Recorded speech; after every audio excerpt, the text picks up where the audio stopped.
ஸ்டாலினோட பையன் எங்கே படிச்சாரு? Don Bosco ஸ்கூலில் படிச்சாரு. அங்கே இருமொழி கொள்கையாக இருக்குது. இப்போ உங்கள் பையன் எங்கே படிக்கிறான்? ஃபாரினில் படிக்கிறான். அங்கே இருமொழி கொள்கை தமிழ் சொல்லி தராங்களாங்க? அவனுடைய உயர்கல்வியில் தமிழ் சொல்லி தராங்களா? கடந்த 3 ஆண்டுகளாக நீ ஏமாத்திருக்கிற. நான் வந்து இம்ப்ளிமெண்ட் பண்ணுறேன்னு சொல்லி வருஷம் நீ ஃபண்டை வாங்கிட்டு நீ ஒரு ஆணியை கூட அங்கே புடுங்காமல் இருந்தால் உனக்கு எப்படிங்க ஃபண்டு கொடுப்பாங்க? இல்லை மத்திய அரசு நான் பைத்தியக்காரனா? நீ இம்ப்ளிமெண்ட் பண்ணாத. நீ இம்ப்ளிமெண்ட் பண்ணாமல் நீ எப்படி ஃபண்டு கேட்குற? என்ன தார்மீக பொறுப்பு இருக்கு உனக்கு? இல்லை இதெல்லாம் முட்டாள்தனமா இல்லையா நீங்கள் பேசுறது?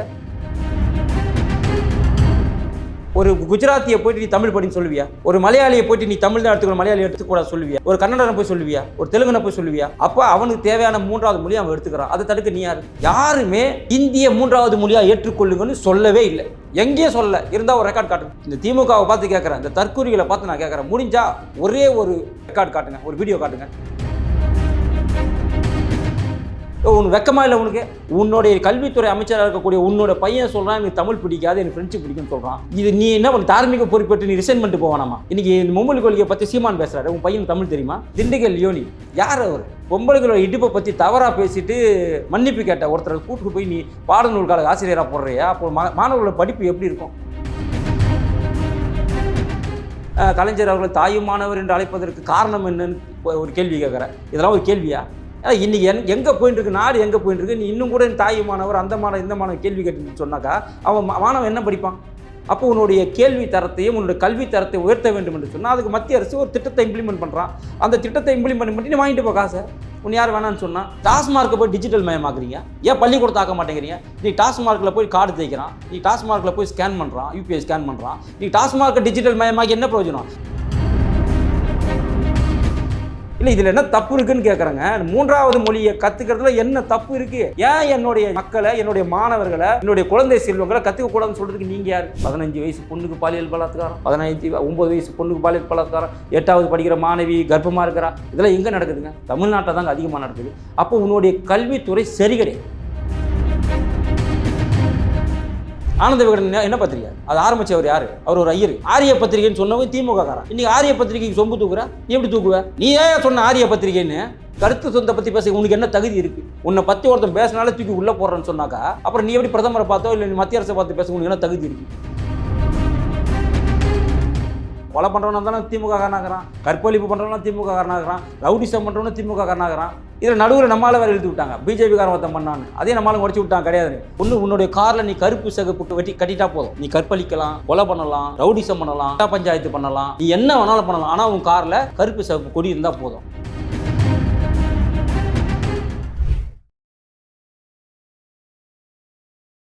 இளைய பாரத நேயர்களுக்கு வணக்கம். இன்னைக்கு நம்ம நேர்காணலில் நம்ம சிறப்பு விருந்தினர் பாஜகவின் மாநில பேச்சாளரான ஃபயர் சதீஷ் சார் அவர்கள் தான். சார் வணக்கம் சார். வணக்கம் சார். சார், அதாவது ஓபிஎஸ் அவர்கள் முதற்கொண்டு நிறைய பேர் வந்து இதற்கு எதிர்ப்பு தெரிவிச்சிருக்காங்க.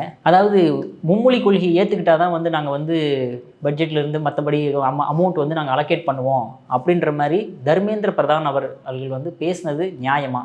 இல்லை, இது ஒரு புரிதல் இல்லாத ஒரு கேள்வியாக தான் நான் பார்க்குறேன். ஏன்னு கேட்டாக்கா, நீ தமிழகத்தில் இருக்கக்கூடிய முதலமைச்சர் முதற்கொண்டு நமது நண்பர்கள் முதற்கொண்டு எல்லாருமே இதை தான் சொல்கிறாங்க. என்னென்னு மத்திய அரசு வந்து மும்மொழி கொள்கையை ஏற்றுக்கிட்டால் தான், புதிய கல்விக் கொள்கையை ஏற்றுக்கிட்டால் தான் ஃபண்டு கொடுப்பேன்னு சொல்கிறாங்கன்னு.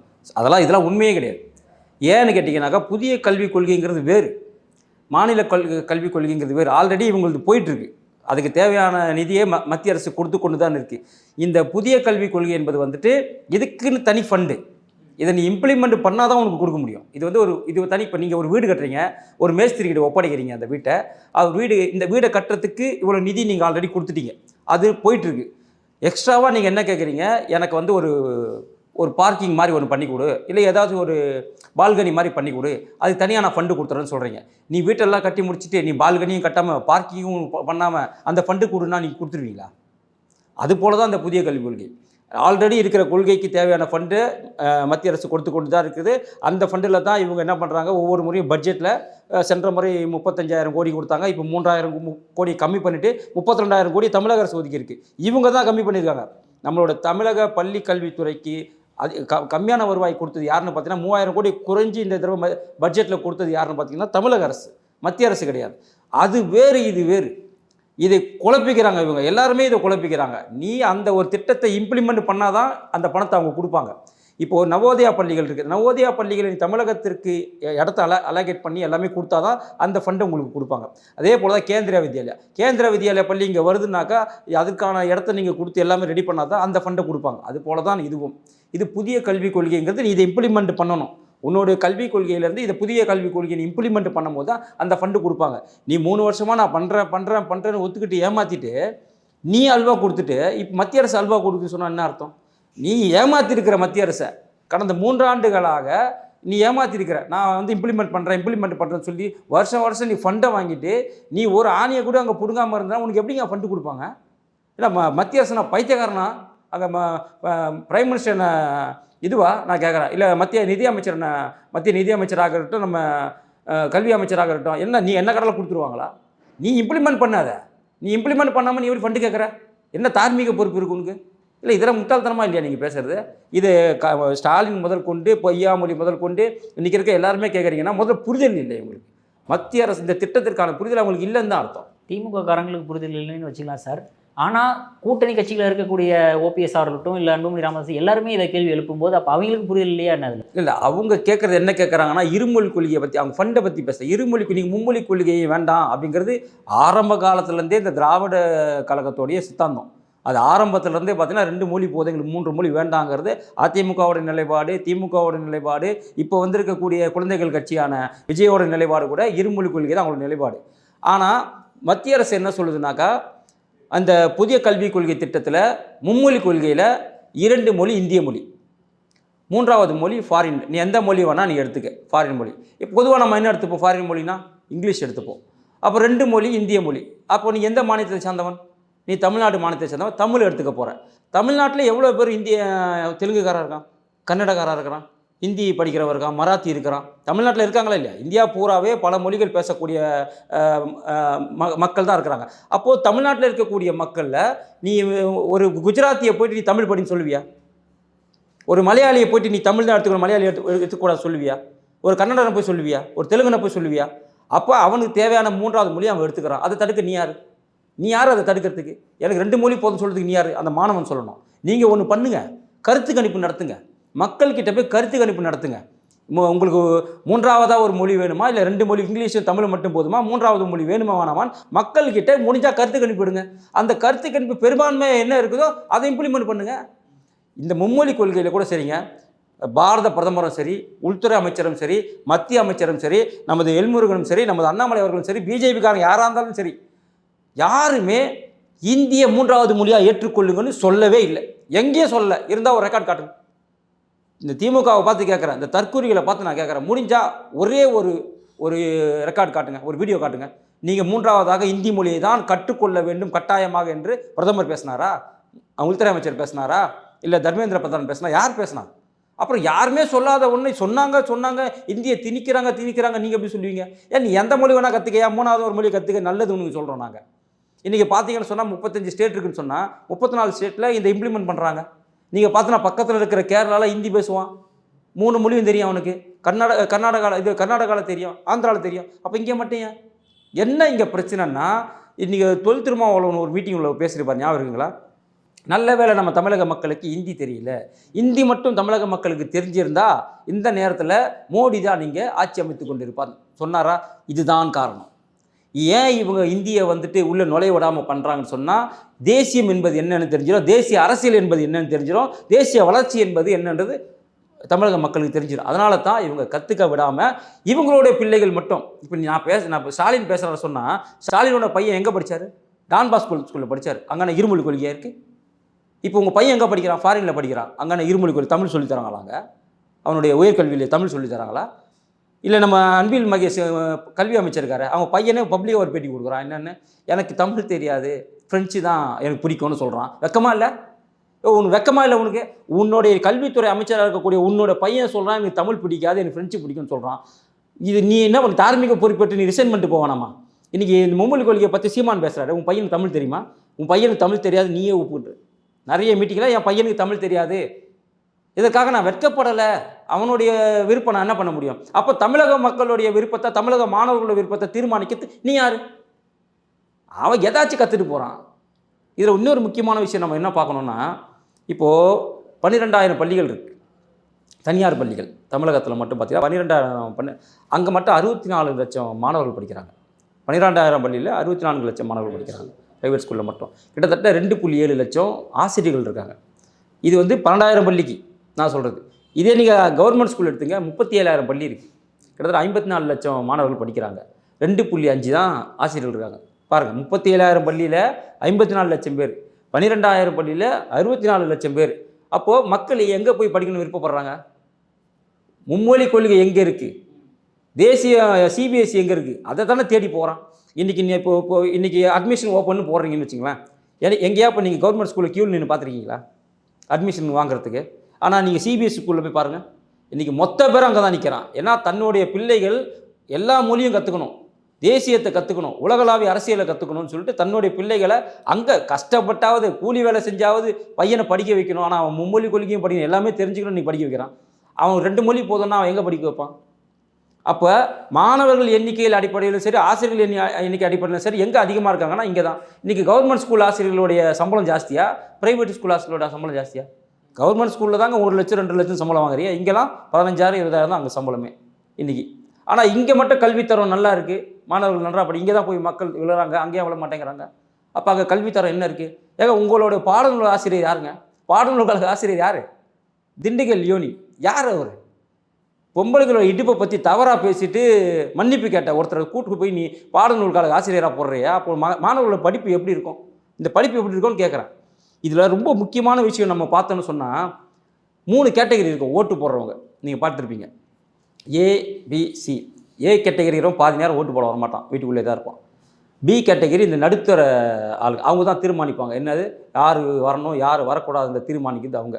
இந்த சி கேட்டகரி பார்த்தீங்கன்னு சொன்னாக்கா, நீ என்ன தான் நீ கெடுதல் பண்ணாலும் சரி, நான் ரெட்டல்னா ரெட்டலை, உதயசூரியனா உதயசூரியன். இந்த சி கேட்டகரியோட பீப்புளோட மக்கள் பிள்ளைகள் எங்கே படிப்பாங்க சொல்லுங்கள்?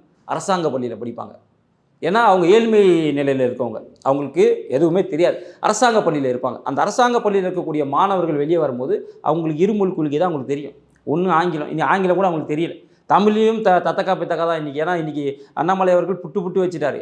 அதாவது நீங்கள் மத்திய அரசு வெளியிட்டு இருக்கக்கூடிய அறிக்கையில் பார்த்தீங்கன்னு சொன்னாக்கா, 8ஆம் வகுப்பு படிக்கக்கூடிய மாணவனுக்கு 2ஆம் வகுப்பில் என்ன படித்தோன்னு தெரியல. 2ஆம் வகுப்பு படிச்சுட்டு 3ஆவது வகுப்பு படிக்க போகிற மாணவனுக்கு அவனுக்கு என்ன படித்தோன்னு தெரியல. அந்தளவுக்கு மிகவும் கேவலமான ஒரு கல்விக் கொள்கை தான் இங்கே இருக்குது. அப்படி இருக்கும்போது இந்த கல்விக் கொள்கையை மேம்படுத்துறதுக்காக ஒரு புதிய கல்விக் கொள்கையை கொண்டு வராங்க. அது எத்தனை வருஷம் கழிச்சு கொண்டு வராங்க? 1986 தான் ஒரு திருத்தத்தை பண்ணாங்க அப்போ இந்த ராஜீவ்காந்தி. அதுக்கப்புறம் கிட்டத்தட்ட 30-38 வருஷம் கழிச்சு அப்போது ஒரு மாற்றம் தேவையில்லை, எல்லாத்துக்கும் ஒரு மாற்றம் வேணும். நீ திரும்ப பழைய மாவையே அரைச்சி டிஎன்பிஎஸ்சி எக்ஸாமில் என்ன கேட்குறீங்க? கலைஞர் அவர்கள் தாயுமானவர் என்று அழைப்பதற்கு காரணம் என்னன்னு ஒரு கேள்வி கேட்குறேன். இதெல்லாம் ஒரு கேள்வியா? ஏன்னா இன்றைக்கி எங்கே போயிட்டுருக்கு, நாடு எங்கே போயிட்டுருக்கு? நீ இன்னும் கூட தாயுமானவர் அந்த மாணவர் இந்த மாணவர் கேள்வி கேட்டு சொன்னாக்கா அவன் மாணவன் என்ன படிப்பான்? அப்போ உன்னுடைய கேள்வி தரத்தையும் உன்னுடைய கல்வி தரத்தை உயர்த்த வேண்டும் என்று சொன்னால் அதுக்கு மத்திய அரசு ஒரு திட்டத்தை இம்ப்ளிமெண்ட் பண்ணுறான். அந்த திட்டத்தை இம்ப்ளிமெண்ட் பண்ணி நீ வாங்கிட்டு போ காசை. உன்னை யார் வேணான்னு சொன்னால்? அவள் எப்போ பார்த்தாலும் மத்திய அரசு நிதி கொடுக்கல, எப்போ பார்த்தாலும் மத்திய அரசு நிதி கொடுக்கல. மக்களை ஒரு குழப்பி கொண்டே இருக்கணும். இன்றைக்கி அப்படிலாம் இல்லை. நீங்கள் போய் ஒரு மைக் எடுத்துகிட்டு போய் நீங்கள் பப்ளிக்கில் கேளுங்கண்ணா, ஏன் 3வது மொழி கற்றுக்கினா என்ன தப்பு அப்படி தான் கேட்பான். ஏன்னா இவங்க பொய் சொல்கிறாங்க. இந்தின்னு இவங்க ஒரு பொய்யான ஒரு விஷயத்தை ஒரு கட்டமைக்கிறாங்க. எல்லா சேனல்லையுமே என்ன பண்ணுறாங்க, இந்தியை திணிச்சிருவாங்க, சமஸ்கிருதத்துக்கு அதிகமான ஃபண்டு கொடுக்குறாங்க, தமிழுக்கு கொடுக்கலன்னு சொல்லிட்டு. அழிந்து வரக்கூடிய மொழியில் சமஸ்கிருதம் ஒன்றுங்க. உலகின் மிகப்பெரிய 2 மொழின்னு பார்த்தீங்கன்னாக்கா, ஒன்று தமிழ், இன்னொன்று சமஸ்கிருதம். இதில் தமிழ் அழிய மொழி கிடையாது. அதுக்கு நிறைய நம்ம பிரதமர் பண்ணுறாரு. நம்ம திருக்குறளை உலகம் போல கொண்டு போகிறாரு. இன்றைக்கி தமிழை வேறு லெவலில் அவர் கொண்டு போகிறாரு. ஆனால் சமஸ்கிருதத்தை யார் வளர்ப்பா? சமஸ்கிருதம் இன்றைக்கி 75,000 பேர் கூட அது பேசுகிற மொழி கிடையாது. சொல்கிறாரு. அப்போது ஒரு அழிந்து வரக்கூடிய மொழியை தான் தூக்கி பிடிப்பாங்க, அதுக்கு தான் அதிக ஃபண்டு கொடுப்பாங்க. கரெக்டுங்களா இல்லையா? அப்போ ஒரு நல்லா இருக்கிற மொழிக்கு நீ ஃபண்டு கொடுக்காம நீ இந்த மொழிக்கு ஃபண்டு கொடுக்கணும் எப்படி நீ சொல்லுவீங்க? நீ எப்படி பேசுவீங்க நீங்கள்? ஏங்க சமஸ்கிருதம் வரும்போதும் இந்திய மொழி, உலகின் மூத்த மொழி 2 மொழி, தமிழ் மொழி, சமஸ்கிருதம், ரெண்டுமே இந்தியாவில் இருக்குது. அப்போ 2 மொழியுமே நம்ம சமமாக பார்க்குறோம். இது வளர்ந்து விட்ட மொழி, இது அழிந்து வரக்கூடிய மொழி. அப்போ அழிந்து வரக்கூடிய மொழியை நம்ம உயர்த்தி பிடிக்கிறதுல என்ன தப்பு இருக்குது? அதுக்கு அதிக ஃபண்டு வரதுல என்ன தப்பு இருக்குது? அப்படின்னு பார்த்தா இந்தியாவில் நிறைய மொழிகள் அழிஞ்சிக்கிட்டே வருதே சார். அது என்ன சமஸ்கிருதத்துக்கு மட்டும் நீங்கள் இம்பார்ட்டன்ஸ் கொடுக்குறீங்கிறதான கேள்வி ஆகுது. மூத்த மொழின்னு இருக்குல்ல, அதாவது உலகின் மிக மூத்த மொழி 2 மொழி இருக்குங்க. உலகினுடைய மிக தொன்மையான பழமையான மொழி 2 மொழி, 2மே தமிழ்நாட்டில் இருக்குன்னும் போது அப்போது அந்த மூத்த மொழியாக இருக்கக்கூடிய தொன்மையான மொழியாக இருக்கக்கூடிய ஒரு மொழியை அழிஞ்சிட்டு வர மொழிக்கு இம்பார்ட்டன்ட் கொடுக்குற தப்பு கிடையாது. இப்போ இந்த 2 மொழி மட்டும் தான் இந்திய மொழியில் இருக்குது வேர்ல்டில். மீதி எல்லாமே உங்களுக்கு லத்தீனு, ஸ்பானிஷு அந்த மாதிரி மொழி தான் இருக்குது. அதெல்லாம் தமிழ்நாட்டில் இந்தியாவில் இருக்கா? இல்லை. இந்தியாவில் இருக்கக்கூடிய மூத்த மொழி 2 மொழி. அதில் ஒரு மொழி நல்லா இருக்குது, இன்னொரு மொழி சரியில்லை. அதை இம்ப்ளிமெண்ட் பண்ணுறது என்ன தப்பு இருக்குது? சரி, ஓகே சார். நீங்கள் வந்து சொல்லும்போது இந்த மாதிரி வந்து திமுகவினரோட பிள்ளைகள்லாம் வந்து யார் கவர்மெண்ட் ஸ்கூலில் படிக்கிறா, எல்லாம் சிபிஎஸ்சியில் படிக்கிறாங்க. அதே மாதிரி மற்ற ஸ்டேட்டில் இருக்கிற பாஜகவினோட பிள்ளைகள்லாம் எல்லாருமே கவர்மெண்ட் ஸ்கூலில் தான் படிக்கிறாங்களா? ஒருவேளை 2026 பாஜகவினர் வந்துட்டாங்க அப்படின்னா பாஜகவினோட பிள்ளைகள் எல்லாமே கவர்மெண்ட் ஸ்கூலில் படிப்பாங்களா? திரும்ப நான் அடித்து சொல்ல முடியுமா? இல்லை, நீங்கள் அதாவது கவர்மெண்ட் ஸ்கூலில் உங்கள் பையனை போய் நான் சேருன்னு சொல்லலை. மும்மொழி நீ என்ன இந்த 3வது தமிழ்நாட்டில் மும்மொழி கொள்கை வந்துருச்சுன்னா பிஜேபியினருடைய பிள்ளைகள் எல்லாருமே கவர்மெண்ட் ஸ்கூலில் தான் படிப்பாங்களான்னு கேரண்டி சொல்ல முடியுமா சார்? பிஜேபி வந்துருச்சுனாலே அரசாங்க பள்ளி கூட தனியார் பள்ளிகள் கூட உண்டான தரத்தை கொண்டு வந்துருவாங்க. அப்போ தனியார் பள்ளிக்கு போக வேண்டிய வேலையே யாருக்கும் இருக்காது. அப்போ நீ இது வரைக்கும் நீ கட்டமைப்பை எல்லாத்தையும் உருவாக்கிடு. நீ கட்டமைப்பை உருவாக்காமல் தனியார் பள்ளிக்கு நிகரான கட்டமைப்பை நீ ஏன் உருவாக்க முடியல? தனியார் பள்ளிக்கு இப்போ உனக்கு அதுக்கு தான் 30,000 கோடி ஃபண்டு கொடுக்குறாங்க. அதில் வந்து அதுலேயும் 3,000 கோடி குறைச்சிட்டு இந்த முறை 32,000 கோடி கொடுத்துருக்கீங்க. எந்த பள்ளி கட்டடத்தோடைய கட்டமைப்பு உங்களுக்கு நல்லா இருக்க சொல்லுங்கள். கழிவறை கிடையாது, சரியான லேப் கிடையாது. நீங்கள் இன்ஃப்ராஸ்ட்ரக்சரை உருவாக்கினா மட்டும்தான் மக்கள் அதை நம்பி வருவான். இன்றைக்கி பார்த்தீங்கன்னா பாலடைஞ்ச பில்டிங்காக இருக்குது. சமீபத்தில் கூட ஒரு ஸ்கூல் கட்டிடம் வந்து கூரை இடிஞ்சு விழுந்து 2-3 குழந்தை ஸ்டூடெண்ட்ஸ்லாம் காயப்பட்டாங்க. அப்போ அப்படி இருக்கிற பள்ளிக்கூடத்துக்கு மக்கள் போவாங்களா, இல்லை தனியார் பள்ளிக்கு மக்கள் போவாங்களா? நீங்கள் முதல் இன்ஃப்ராஸ்ட்ரக்சர் இன்க்ரீஸ் பண்ணுங்கள். நீங்கள் என்ன பண்ணுறீங்க? டாஸ்மார்க்கை போய் டிஜிட்டல் மயமாக்குறீங்க. ஏன் பள்ளிக்கூடத்தை ஆக்க மாட்டேங்கிறீங்க? நீ டாஸ்மார்க்கில் போய் கார்டு தேய்க்கிறான், நீ டாஸ்மார்க்கில் போய் ஸ்கேன் பண்ணுறான், யூபிஐ ஸ்கேன் பண்ணுறான். நீ டாஸ்மார்க்கை டிஜிட்டல் மயமாக்கி என்ன பிரயோஜனம்? ரேஷன் கார்டை டிஜிட்டல் மயமாக்காமல் நீ டாஸ்மார்க்கை டிஜிட்டல் மயமாக்குற, ஸ்கூலை டிஜிட்டல் மயமாக்க முடியலையே. மத்திய அரசு ஒதுங்குச்சுல்ல, எல்லா ஸ்கூலுக்குமே வந்துட்டு ஒரு லேப் கொடுக்கணும்னு சொல்லிட்டு பணம் கொடுத்தாங்கல்ல. ஏன் நீங்கள் இது வரைக்கும் பண்ணலை? அந்த 1020 கோடி எங்கே போச்சு? இப்போ சமீபத்தில் அண்ணாமலை கேட்டார்ல, லேபுக்காக தானே கொடுத்தாங்க அந்த காசை, தொழில்நுட்பம் அமைப்பதுக்காக தானே கொடுத்தாங்க. ஏன் நீங்கள் அதை பண்ணலை? அந்த பணம் எங்கே போச்சு? அப்போ இந்த பணத்தை கொடுத்தாலும் நீங்கள் என்ன பண்ணுவீங்க? வேறு வழிக்கு தான் நீங்கள் பயன்படுத்துவீங்க. மத்திய அரசு இந்த திட்டத்துக்குன்னு கொடுக்கக்கூடிய பணத்தை நீங்கள் அந்த திட்டத்துக்கு செலவழிச்சா மத்திய அரசு கொடுக்க போகுது. நீ மத்திய அரசு சொன்ன ஒரு திட்டத்தை இம்ப்ளிமெண்ட் பண்ணாத போது உனக்கு எப்படி மத்திய அரசு பணம் கேட்கறதுக்கு வெக்கமா இல்லையா உங்களுக்கு? இல்லை உங்களுக்கு வெக்கமா இல்லையான்னு கேட்குறேன் நான். அசிங்கமாக இல்லை உங்களுக்கு? ஒரு திட்டத்தை இம்ப்ளிமெண்ட் பண்ணாமல், நான் ஒரு விஷயத்தை செய்யாமல், நான் ஒரு வேலையை செய்யாமல் சம்பளம் கேட்குற மாதிரி தான் இருக்குது. உடனே இவங்க சொல்லுவாங்க, நாங்கள் கொடுக்குற பணத்தை நீங்கள் கேட்கறதுல என்ன இருக்குது? நீ என்ன நீ பார்க்கலையா? 4 பேர் இருக்கான் நம்மளுடைய பிஜேபியோடைய எம்எல்ஏக்கள். அந்த 4 தொகுதிக்குமே நீ மற்ற தொகுதிக்கு கொடுக்குற மாதிரி இங்கே ஃபண்டு கொடுக்குறியா? ஒவ்வொரு தடவையும் ஒன்று போய் கெஞ்ச வேண்டி தானே இருக்குது. கோயம்புத்தூருக்கு வரும்போதெல்லாம் வானதி அக்கா வந்து எங்களை அதை பண்ணி கொடுங்க, இதை பண்ணி கொடுங்க கேட்குறாங்க. அதே மாதிரி நயனா நாகேந்திரன் எங்களுக்கு அதை பண்ணி கொடுங்க, இதை பண்ணி கொடுங்க கேட்குறாரு. அக்கா சரஸ்வதி அக்கா கேட்குறாங்க, எம்ஆர் காந்தி என்ன கேட்குறாங்க. கேட்காம நீ ஏதாச்சும் உங்களுக்கு பண்ணி கொடுத்துருக்கியா இந்த 4 தொகுதிக்குமே? இல்லை. ஏன் கொடுக்கல? ஏன்னா இவங்கெல்லாம் பிஜேபியோட எம்எல்ஏக்கள். அந்த தொகுதி நம்ம மக்கள் அந்த தொகுதி அவங்களுக்கு ஓட்டு போட்டதுனால நீ அந்த மக்களுக்கு எதுவுமே பண்ணக்கூடாதுன்னு நினைக்கிற. கரெக்டாக? ஆனால் அதே மாதிரி மத்திய அரசு நினைக்கலையே. நீ இம்ப்ளிமெண்ட் பண்ணி கொடுக்குறேன்னு சொல்லுது. 3 வருஷம் நீ இம்ப்ளிமெண்ட் பண்ணாமல் காசை வாங்கிட்டல, வாங்காமல் இருந்த நீ. இந்த வருஷமும் நீ எத்தனை வருஷம் தான் உங்களுக்காக காத்துட்ருப்பாங்க? அப்போ நீ சும்மா நீ அந்த இம்ப்ளிமெண்ட் பண்ணிட்டு பொய் சொல்லி பித்தலாட்டம் பண்ணி பணத்தை வாங்கி என்ன பண்ண போகிற? இந்த 2000 கோடி வாங்கி என்ன பண்ண போகிற நீ? அப்போ நீ இம்ப்ளிமெண்ட் பண்ணுன்னு சொல்லுது. இம்ப்ளிமெண்ட் பண்ணாத ஒரு விஷயத்துக்கு காசை கொடு எப்படி கொடுப்பாங்க? இல்லை, இதில் என்ன தப்பு இருக்குன்னு கேட்குறேங்க. 3வது மொழியை கற்றுக்கிறதுல என்ன தப்பு இருக்குது? ஏன் என்னுடைய மக்களை, என்னுடைய மாணவர்களை, என்னுடைய குழந்தை செல்வங்களை கற்றுக்கக்கூடாதுன்னு சொல்கிறதுக்கு நீங்கள் யார்? அதில் எவ்வளோ முக்கியமான திட்டங்கள்லாம் இருக்குது தெரியுங்களா? அந்த புதிய கல்வி திட்டத்தில் எவ்வளோ முக்கியமான விஷயங்களாக இருக்குது. 5ஆவதுலேருந்து 8ஆவது படிக்கும் போதே உனக்கு திறன் பயிற்சியை கொடுக்குறாங்க. இதை நீ இம்ப்ளிமெண்ட் பண்ணால் அதுக்கு மத்திய அரசு ஃபண்டு கொடுக்க போகுது. திறன் பயிற்சிக்கு அவனுக்கு ஒரு தொழில் சொல்லி கொடுக்குறாங்க. நீ 3ஆவது ஒரு எக்ஸாம் வைக்கிறாங்க, 5ஆவது ஒரு எக்ஸாம் வைக்கிறாங்க. அது கூட இவன் என்ன சொல்கிறான், அவனை ஃபெயில் ஆக்க பார்க்குறான்னு 2 எக்ஸாம் வைக்கிறாங்க. ஒரு தடவை நீ ஃபெயில் ஆகிட்டாக்கா உடனே இன்னொரு எக்ஸாம், அதில் பாஸ் ஆகி போயிட போகிற. அவனுக்கு புரிய வைக்கணும்ல. நீ இங்கேருந்து 1ஆவதுலேருந்து நேராக கொண்டு 8ஆவதில் போட்டு அவனுக்கு ஒரு இளவும் தெரியல. இன்றைக்கி கவர்மெண்ட் ஸ்கூலில் படித்த யாராச்சும் ஒரு முக்கிய புள்ளி இந்த பொறுப்பில் இருக்கான்னு ஒருத்தனை சொல்லுங்கள் பார்க்கலாம். இந்த 2K கிட்ஸில் 80s கிட்ஸில் 70s கிட்ஸில் இருந்தாங்க. அப்துல் கலாம் ஐயா இருந்தார், நம்ம மயில்சாமி அண்ணாதுரை இருந்தார். இப்போ இருக்கிறதெல்லாம் யார் இருக்கா சொல்லுங்கள்? எல்லாருமே சிபிஎஸ்சியில் படித்தவங்க. சுந்தர் பிச்சையிலேருந்து எல்லாருமே சிபிஎஸ்சியில் படிச்சுட்டு வந்தவங்க தான் இன்றைக்கி இருக்கிறாங்க. கரெக்டுங்களா? அப்போ யார் இருக்கா? ஏன்னா இவனுடைய கல்வித்தரம் கேவலமாக இருக்குது தமிழ்நாட்டில். இன்றைக்கி வட மாநிலத்தில் இங்கே நிறைய பேர் வரான் வேலைக்கு. இங்கே ஏன் வேலை செய்ய ஆள் இல்லையா? இங்கே இருக்கிறவங்களாம் அங்கே போய் வேலை செய்கிறான், இங்கே ஃபாரினில் போய் வேலை செய்கிறான். ஃபாரினில் என்னடா வேலை செய்கிறேன்? நீ போய் துபாயில் போய் என்ன வேலை செய்கிறேன்னு கேளுங்களேன். கட்டட வேலை செய்கிறான். துபாயில் போய் நீ என்ன வேலை செய்கிறேன்னு கேளுங்களேன். நான் வந்துட்டு எலக்ட்ரீஷியனாக இருக்கிறேன். நீ இப்படி தான் இருக்கிற அங்கே போயிட்டு. அப்போது உன்னுடைய கல்வி தரம் இங்கே இல்லை. நீ சாஃப்ட்வேர் இன்ஜினியர் இருந்தாக்கா அவன் கண்டிப்பாக சிபிஎஸ்சியில் படிச்சிருப்பான், இல்லைனா அவன் மெட்ரிகுலேஷன் ஸ்கூலில் படிச்சிருப்பான். இந்த கவர்மெண்ட் ஸ்கூலில் படிச்சுட்டு அவனும் போயிருக்க மாட்டான். அப்போ உன்னோட கல்வித்தரத்தை நீ கீழ்த்தரமாக வச்சுட்டு நீ அதை பண்ணக்கூடாது இதை பண்ணக்கூடாதுன்னு மத்திய அரசு சொல்கிறதுல உங்களுக்கு என்ன உரிமை இருக்குது? அதனால் மத்திய அரசு மேலே குறை சொல்லணும், அவங்கள ஏதாச்சும் ஒன்று பேசிகிட்டே இருக்கணும், மக்களை திசை திருப்பிகிட்டே இருக்கணும். அப்படிங்கிறதுக்காக தான் இந்த திமுக அரசு இப்போது இந்த காசு கொடுக்க மாட்டேங்கிறாங்க. மத்திய அரசு காசு கொடுக்கறதுக்கு நீ எதுக்கு வரி வசூல் பண்ணுற? 46,000 கோடி நீ டாஸ்மார்க்கில் பணம் வாங்குற, கனிம வளத்தில் கிட்டத்தட்ட 60,000 கோடி கனிம வளத்துலேருந்து பணத்தை வாங்குற, அப்புறம் பெட்ரோல் டீசலில் நீ வரி வாங்குற. அப்போ அந்த பணத்தெலாம் என்ன பண்ணுற? நீ என்ன பண்ணுற? இந்த பணத்தில் மத்திய அரசுக்காக கொடுக்குற? நீ டாஸ்மாகில் வர வருமானத்தை மத்திய அரசுக்கு கொடுக்குறியா? நீ கனிம வளத்தில் வர வருமானத்தை மத்திய அரசுக்கு கொடுக்குறியா? நீ இல்லை வந்துட்டு நீ மத்திய அரசுக்கு என்ன வரி போகுது? இங்கே இருக்கக்கூடிய மக்கள் அவன் 12 லட்சத்துக்கு மேலே சம்பாதிச்சா அந்த வரி பணம் தான் அங்கே போகுது. ஜிஎஸ்டியில் கட்டுறது கூட உனக்கு வந்துடுது, 76% உனக்கு வந்துடுது, அதுவும் மத்திய அரசுக்கு போகிறது கிடையாது. அப்போ நீ இங்கே வாங்கக்கூடிய வருவாயை நீ என்ன பண்ணுற? நீ கிட்டத்தட்ட பார்த்தா இப்போ சமீபத்தில் ரிசர்வ் வங்கி சொல்லியிருக்கு 80,000 கோடி கடன் வாங்கியிருக்கிற. கடைசியாக இந்தியாவிலேயே அதிகமாக கடன் வாங்கியது இந்த வருஷத்தில் பார்த்தீங்கன்னாக்கா இவங்க தான். அதே போல் இந்தியாவிலே அதிகமாக கடன் வச்சிருக்கிற மாநிலம் பார்த்தா 8 லட்சம் கோடி இவங்க தான். அப்போ நீ கடன் வாங்கி அப்போ இந்த பணத்தில் என்ன பண்ணுற? டாஸ்மாக்லேருந்து வர வருமானம் என்ன பண்ணுற? பெட்ரோல் டீசல் மூலியமாக வர பணத்தை என்ன பண்ணுற? கனிம வளம் மணல் மூலியமாக வர பணத்தை என்ன பண்ணுற? இந்த ரிஜிஸ்டர் ஆஃபீஸ் மூலியமாக வர ரிஜிஸ்டர் ஆஃபீஸ் பணத்தெல்லாம் இங்கே இவங்க வச்சுக்கிட்டு இவங்களுடைய ஃபண்டு தானே, மத்திய அரசுக்கு கொடுக்குறது கிடையாது. அப்போ இதெல்லாம் நீ என்ன பண்ணுற? அப்போ மக்கள்கிட்டேருந்து வரி பணமாக வசூலிக்கிறத நீ பள்ளி கல்வித்துறைக்கு அதிகமான நிதி தானே கொடுக்கணும், ஏன் கம்மி பண்ணுற? 35,000 கோடி போன வருஷம் கொடுத்துட்டு இந்த வருஷம் 32,000 கோடி 3,000 கோடி ஏன் கம்மி பண்ண?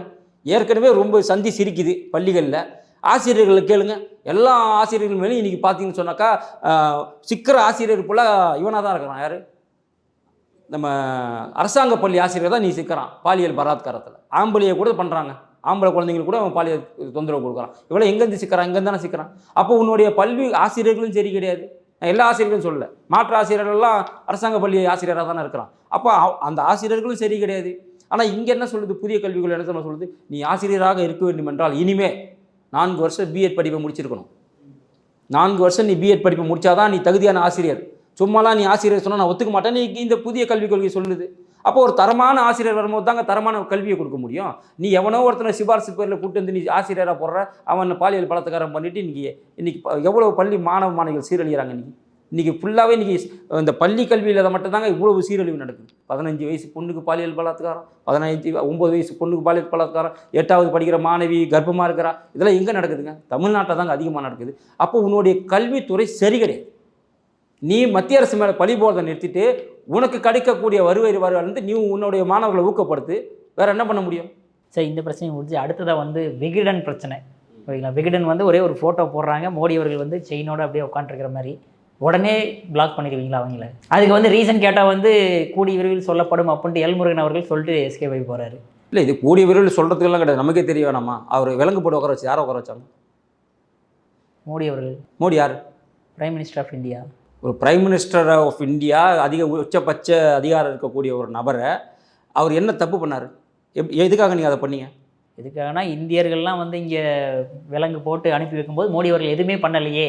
இவங்களாம் சுதந்திர போட்ட தியாகிகளை விலங்கு போட்டு அனுப்பிச்சாங்க? அவங்களாம் சுதந்திர போட்ட தியாகியா? இல்லை நாட்டுக்காக எல்லையில் நின்று கன் எடுத்து சுட்டுட்டு எல்லை கடந்து போனதுனால கைது செய்யப்பட்டார்களா? அவங்க என்ன பண்ணிட்டு போனாங்க?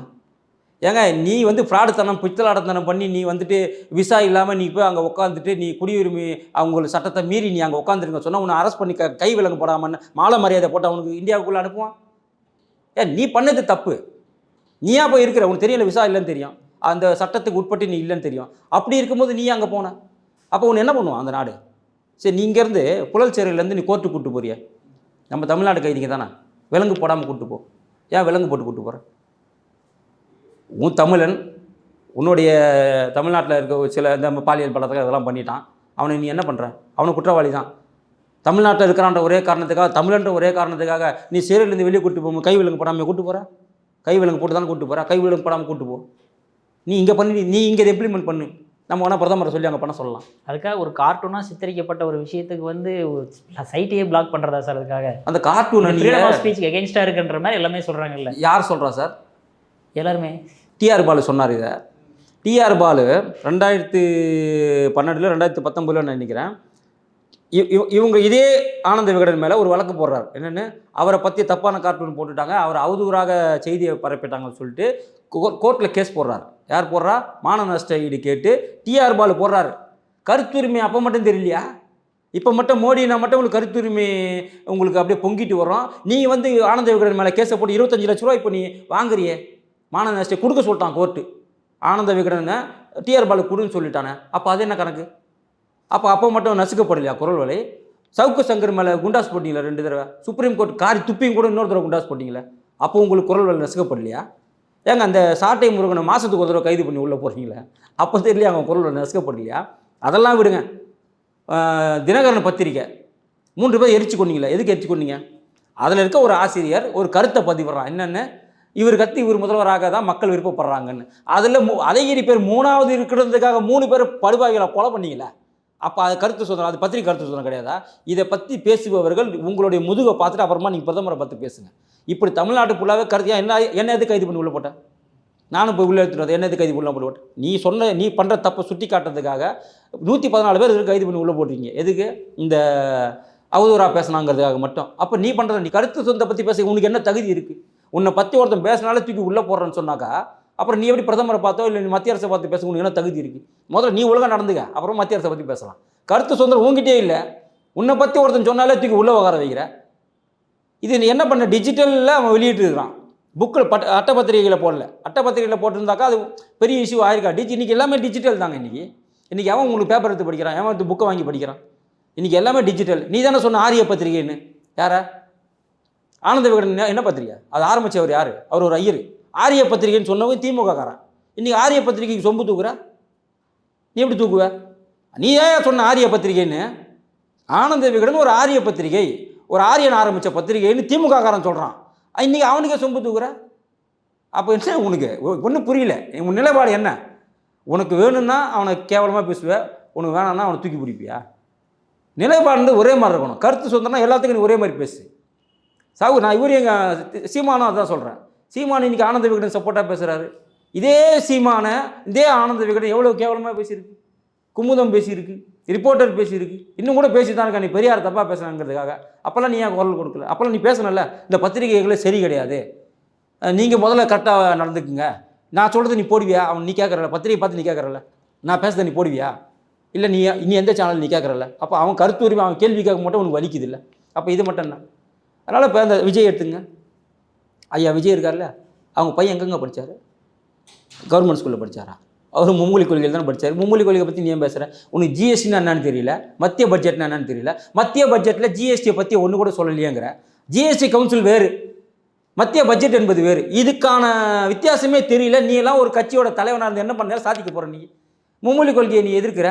உன்னுடைய படம், உன்னோட ரசிகர்கள் இன்றைக்கி தமிழ்நாட்டில் அதிகபட்ச ரசிகர்கள் இருக்காங்க. ரெண்டாவது அவருக்கு எங்கே இருக்காங்க சொல்லுங்க? கேரளாவில் இங்கே தமிழ்நாட்டை காட்டிலும் கேரளாவில் ரசிகர்கள் ஜாஸ்தி. ஏன்? உன் படத்தை அங்கே ரிலீஸ் பண்ணுறதுனால தானே. நீ தான் உனக்கு 2 மொழி கொள்கை தானே வேணும். நீ எதுக்கு அங்கே போய் ரிலீஸ் பண்ணுற படத்தை? பண்ணாத. இப்போ உன் படம் வரப்போகிறது இல்லை. அரசியலுக்கு வந்து நான் இப்போ அரசியலுக்கு வந்துட்டேன், இனிமேல் அது கிடையாதுன்னு சொல்கிறேன்ல. கோட்டு படத்தை ரிலீஸ் பண்ணு. கோட்டு இந்தியா ஃபுல்லாக எல்லா மொழியிலையும் ரிலீஸ் பண்ணி டப்பிங் பண்ணி. இப்போ அடுத்த படம் ஜனநாயகன்னு வரப்போகுது, அதை நீ தமிழ்நாட்டில் மட்டும் தான் ரிலீஸ் பண்ணுவியா? மற்ற மொழி ரிலீஸ் பண்ண மாட்டியா? நீ ஒரு தார்மீக பொறுப்பு உள்ள, நீ ஒரு அக்கறையான ஆன்மீக உள்ள ஒரு கட்சியோட தலைவராக இருந்தால், இந்த இருமொழி கொள்கையை பின்பற்றுபோட தலைவராக இருந்தால், இந்த ஜனநாயகன் என்ற படத்தை நீ ஒரு தமிழில் மட்டும் ரிலீஸ் பண்ணு, வேறு எங்கேயுமே ரிலீஸ் பண்ணாத நீ. அப்போ நாங்கள் ஒத்துக்கிறோம். நீ வந்து தமிழர்கள் மீதும் தமிழ்நாட்டு மீது பற்றுதல் உள்ள தலைவராக நான் ஒத்துக்கிறேன். முடியுமா உன்னால்? அந்த படத்தை அப்படி ரிலீஸ் பண்ணுவார் அவர்? 200 கோடி சம்பளம் வாங்கிட்டு தமிழ்நாட்டில் மட்டும் ரிலீஸ் பண்ணால் ப்ரொடியூசர் சும்மா இருப்பானா? இல்லை 200 கோடி உனக்கு சம்பளம் கொடுப்பானா? இந்தியா ஃபுல்லாக ரிலீஸ் பண்ணுறதுக்காக தான் உனக்கு 200 கோடி சம்பளம் கொடுக்குறான். அப்போ பணம் என்று வந்தால் மட்டும் எல்லா மொழியும் உனக்கு வேணும், அரசியல் என்று வந்தால் மட்டும் தமிழ் மொழி மட்டும் தான் வேணுமா? இதுதான் பித்தலாட்டத்தின் உச்சம். சார் கடைசி ஒரே ஒரு கேள்வி சார். இப்போ தமிழ்நாட்டில் பல பிரச்சனைகள் ஓடிக்கிட்டு இருக்குது. So law and order situation எப்படி பார்க்குறீங்க நீங்கள்? லா அண்ட் ஆர்டர் இங்கே இல்லைங்க. தமிழ்நாட்டை பொறுத்த வரைக்கும் இந்த லா அண்ட் ஆர்டரை மறைக்கிறதுக்காகத்தான் இந்த இந்தி திணிப்புங்கிறதே கொண்டு வருவாங்க இவங்க. இப்போ சமீபத்தில் பார்த்தீங்கன்னாக்கா பழவந்தாங்கலில் ஒரு பெண் கான்ஸ்டபிளுக்கு பாலியல் கொடுமை கொடுத்துருக்குறாங்க. வாயை பொத்தி அவங்கள சிலுமிஷம் பண்ணியிருக்கிறான். எங்கே? பழவந்தாங்கல் ரயில்வே ஸ்டேஷனில். அப்போது இந்த மாதிரி ஒவ்வொரு நாளும் நீங்கள் பேப்பர் எடுத்தீங்கன்னாக்கா பாலியல் வன்கொடுமை. இப்போ சமீபத்தில் 2 பேரை கள்ளச்சாராயத்தை தட்டி கெட்டதுக்காக 2 இளைஞர்களை வெட்டி கொடூரமாக கொலை பண்ணியிருக்கிறாங்க. அப்போது ஒவ்வொரு நாளுமே சட்டம் ஒழுங்கு இங்கே சந்தி சிரிக்குது. இந்த இரும்பு கரம் எங்கன்னு நானும் தேடி தேடி பார்க்குறேன். இரும்பு கரத்தை காணவே காணும். துருபிடிச்ச கரமாக தான் தமிழ்நாட்டில் இருக்குது. அது மொத்தமும் திமுக காரனுடைய கரமாக இருக்குது. அதாவது ஒன்று, உன்னுடைய காரில் நீ கருப்பு சிகப்பு கார் இது வெட்டி கட்டிட்டா போதும், நீ கற்பழிக்கலாம், கொலை பண்ணலாம், ரவுடிசம் பண்ணலாம், கட்டா பஞ்சாயத்து பண்ணலாம், நீ என்ன வேணாலும் பண்ணலாம். ஆனால் உன் காரில் கருப்பு சிவப்பு கொடி இருந்தால் போதும். காவல்துறை கண்டுக்காது. அப்பாவிகளை மட்டும்தான் காவல்துறை தண்டிக்குமே தவிர கருப்பு சிவப்பு கார் கட்டியிருந்தாக்கா அவங்களை தண்டிக்காது. என்ன பண்ண முடியும் உங்களால்? அவன் தான் தெளிவாக சொல்கிறானே. கருப்பு சிவப்பு கார் எதுக்குடா கொடியை கட்டினா அரசு பார்த்து சொல்கிறார், டோல்கேட்டை கிராஸ் பண்ணதுக்காக நான் கட்டியிருக்கிறேன். அப்போ கருப்பு சிவப்பு கட்டியிருந்தாக்கா டோல்கேட்டை கிராஸ் பண்ணிடுவீங்களா? சட்டம் ஒழுங்கு மதிக்க மாட்டீங்களா? பணம் கட்ட மாட்டீங்களா? வரி கட்ட மாட்டீங்களா? அப்போ கருப்பு சிவப்பு கொடி கட்டியிருந்தா நீ தமிழ்நாட்டில் என்ன வேணாலும் பண்ணுவேன், உன்னை போலீஸ் கேட்காது. அப்போ மற்றவங்களாம் இழிச்சவாயன், அப்படி தானே? அப்போ இதான் சட்ட ஒழுங்கு சீர்கட்டுக்கு இவங்க கட்சிக்காரன் தான் காரணம். மாற்றம் பூரா இவங்க கட்சிக்காரன் தான் இருக்கான். திமுக காரனா கொலை பண்ணுறவனா தானே திமுக காரனாகிறான், கற்பழிப்பு பண்ணுறவனா திமுக காரனாகிறான், ரவுடிசம் பண்ணுறவனா திமுக காரனாகிறான். இதில் நடுவில் நம்மளால் வேறு இழுத்து விட்டாங்க. பிஜேபி காரன் ஒருத்தன் பண்ணான்னு அதே நம்மளால் உடச்சி விட்டாங்க. கிடையாது, அவங்க தந்தையிலேருந்து அவங்க குடும்பமே திமுக குடும்பம். இவர் உதயநிதி கூடலாம் போய் செல்ஃபி எடுத்துன்னு வந்துக்கிறார். அப்போது உடனே கேட்குறாங்க, கொடி போட்டால் திமுக காரணம், அப்போ அண்ணாமலை கூட ஃபோட்டோ எடுத்துட்டு அவன் பாஜக காரணம் ஆகிடுவானா? அண்ணாமலை கட்சி அப்பாற்பட்டு அனைவரும் மதிக்கக்கூடிய ஒரு தலைவர். ஏர்போர்ட்டில் போய் பாருங்கள், கட்சி அப்பாற்பட்டு பொதுமக்கள்லாம் கூட செல்ஃபி எடுக்கிறாங்க. அதுக்காக அவங்களாம் வந்துட்டு தப்பு பண்ணாது அண்ணாமலை கட்சி ஆகிட முடியுமா? இவன் கொடியை போட்டு தப்பு பண்ணுறான், அதை கேட்க வக்கு இல்லை உங்களுக்கு. அவனை சஸ்பெண்ட் பண்ண வக்கு இல்லை. இது வரைக்கும் நீ யாரை சொல்லியிருக்கீங்க? எல்லாரும் கூடயும் வரான், எல்லாரும் கூடயும் போகிறான். திமுக ஒரு முக்கிய பிரமுகர்கள் எல்லாரும் கூடயுமே கூட நிற்கிறான். அவன்லாம் தான் தப்பு பண்ணுறான். அவனில் கேட்க வக்கில், அவனை சஸ்பெண்ட் பண்ண வக்கு இல்லை, இனிமேல் செய்யாதரான்னு சொல்ல வக்கு இல்லை. நீ பிஜேபி காரனை பற்றி பேசி என்ன பண்ண போகிறீங்க? ஆனால் சார், இப்போ தமிழ்நாடே வந்து ஸ்டாலின் அவர்கள் வந்து அப்பான்னு அழைக்கிறத நம்மளால பார்க்க முடியுதுன்ற மாதிரி ரொம்ப பூரிச்சு பேசுகிறாரு சார் அவர். அவங்க பையனை அப்பான்னு கூப்பிட்றது இல்லை, தளபதி தான் கூப்பிட்றாரு. எந்த மீட்டிங்லையாச்சு வந்து ஒரு மரியாதை நிமித்தமாக பேசுகிறாரு. இல்லை, மரியாதை நிமித்தமானா அவர் வந்துட்டு இப்போ எப்படின்னா, இப்போ அம்மா என்று அழைத்தார்கள் இல்லையா? இனி வருங்காலத்தில் தன்னை அப்பா தளபதிங்கிறத மறைச்சினா தளபதின்றது ஒரு ஆள் வந்துட்டார். அதனால் இனி தளபதின்ற பேர் இவருக்கு எடுபடாதுன்னு அவர் தெரிஞ்சதுனால அப்பா என்று தன்னை அழைத்து கொள்ள வேண்டும் அவரே சொல்கிறார். இதை மக்கள் இப்போ அம்மா என்ற பேரே மக்கள் அழைத்தார்கள். ஏன்னா அவங்க அது மாதிரி திட்டங்கள்லாம் கொடுத்தாங்க. குழந்தைங்களுக்கு பால் கொடுக்கறதுக்கு ஒரு தனி ரூமு, அவங்களுக்கு தனி வசதி, அம்மா உணவகம், இது மாதிரி அவங்க சில விஷயங்கள் பண்ணாங்க. அதனால் அவங்கள அம்மா என்று பொதுமக்களும் அம்மா என்று அழைத்தார்கள். அது தவறு கிடையாது. நீ என்ன பண்ண? உன்னை அப்பான்னு கூப்பிட்டாக்க அந்த குழந்தைக்கு தான் அசிங்கம். ஏன்னா இன்றைக்கி அந்த குழந்தைங்கள் தான் பாலியல் வன்கொடுமைக்கு ஆளாகி இன்றைக்கி எந்த வீட்டிலனா உன்னை அப்பான்னு கூப்பிட்டுன்னு சொல்லுவாங்களா? எந்த வீட்டிலனா ஒரு நல்ல தாய் தன் மகளை நன்றாக வளர்க்க வேண்டும் என்பதற்காக உன்னை தகப்பன் என்று சொல்லுவாங்களா? எல்லாம் எங்கள் அப்பா ஸ்டாலின் தான் பண்ணார் இன்றைக்கி இருக்கக்கூடிய காலகட்டத்தில் எந்த ஒரு தமிழகத்தை சார்ந்த தாயும் இவரை அப்பா என்று அழைப்பதற்கோ, எந்த தமிழகத்தை சார்ந்த குழந்தையும் இவர் அப்பா என்று அழைப்பதற்கோ தயாராகவே இல்லை. ஆனால் இவர் ஒரு பிம்பத்தை கிரியேட் பண்ணி இப்பயே சமூக வலைத்தளத்தின் மூலமாக தன்னுடைய சேனல் மூலமாக அப்பான்னு சொல்ல வைக்கணுங்கிறதுக்காக இவரை ஊக்கப்படுத்திக்கிறார். வேறு யாருன்னா சொன்னாங்களா இனி அவரை நாங்கள் அப்பா என்றதை அழைக்க போகிறோம் அப்படின்னு சொல்லிட்டு எந்த அமைச்சர்னா சொன்னானா? இல்லை, எந்த அமைச்சர்னா அப்பான்னு சொல்லி நீங்கள் கேட்டிருக்கீங்களா? ஒரே ஒரு பேட்டியில், ஒரே ஒரு பொதுக்கூட்டத்தில், ஒரு தெருமுனை கூட்டத்தில் இவர் எங்கள் தந்தையை போல் நாங்கள் பார்க்கிறோம், எங்கள் அப்பான்னு யாருன்னா பேசியிருக்கியா? தந்தை தான் பெரியார் இருக்கிறார் சார். அதனால தான் அப்பாங்கிறாரு. இவர் தந்தை பெரியார், இவர் அப்பாங்கிறாரு. அப்பாங்கிறத இவங்க கட்சிக்காரனே இவங்க சொல்லி இது வரைக்குமே. அப்போ நீங்கள் தான் முதல்ல சொல்லி நீங்களே அவரே அதை உருவாக்கிக்கிறார். மக்கள் அதை சொல்லவே இல்லை, சொல்லவும் மாட்டாங்க இவர் அப்பான்லாம். ஏன்னா எந்த அப்பானாச்சு தன்னுடைய குழந்தைகளுக்கு பாலியல் துன்புறுத்தல் ஏற்படும்போது பார்த்துட்டு கை கட்டிட்டு சும்மா இருப்பாரா? எந்த அப்பாவாவது தனது பிள்ளைகள் படுகொலை செய்யப்படும் போது எந்த அப்பாவது கை கட்டிட்டு சும்மா இருப்பாரா? எந்த பிள்ளையாவது தன்னோட பிள்ளை ரவுடிசத்தில் ஈடுபடும்போது எந்த அப்பாவை பார்த்து சும்மா இருப்பாரா? இந்த அப்பா மட்டும் ஏன் சும்மா இருக்காரு? ஏன்னா நீ கருப்பு கலர் சிவப்பு கலர் கொடி கட்டியிருக்கிற, அதனால் உன்னை இந்த அப்பா கண்டுக்கிறது இல்லை. இவ்வளோதான் விஷயம். அப்பா என்றது சொல்லுக்கு தார்மீக பொறுப்பு இவர் கிடையாது. ஏன்னா நீ பிள்ளையே சரியாக வளர்க்கலை, உன் பிள்ளைக்கே பெரிய ஒரு இது கிடையாது. இல்லைனா இப்படிலாம் நீ பேசிட்டு திரிவாரா? எங்கள் ஒப்பம் விட்டு சொத்தா இதெல்லாம் நீ வளர்ப்பா? அப்பம் விட்டு சொத்தான்னு ஒருத்தர் கேட்குறா. ஒரு மூத்த அரசியல்வாதி ஒரு மாநிலத்தோட துணை முதலமைச்சர் ஒப்பம் விட்டு சொத்தியா கொடுக்குன்னு கேட்குறாரு. இதெல்லாம் ஒரு மூத்த அரசியல்வாதியோட பையன் பேசுகிற பேச்சா? உங்கள் தந்தை எவ்வளோ பெரிய அரசியல் ஞானி, அவரோட ஒரு பேரன் பேசுகிற பேச்சா அதெல்லாம்? அப்போ உங்கள் பிள்ளையே உங்களுக்கு சரியாக வளர்க்க தெரியல, நீ வேறு அர்த்தம் பிள்ளைகளாம் அப்பன்னு சொன்னா என்ன இதெல்லாம் ஒத்துக்க முடியுமா? இதெல்லாம் ஓகே சார். சார், உங்கள் பொண்ணான நேரத்தில் இளைய பாரத மேல ஒதுக்கினதுக்கு மிக்க நன்றி சார். நன்றி.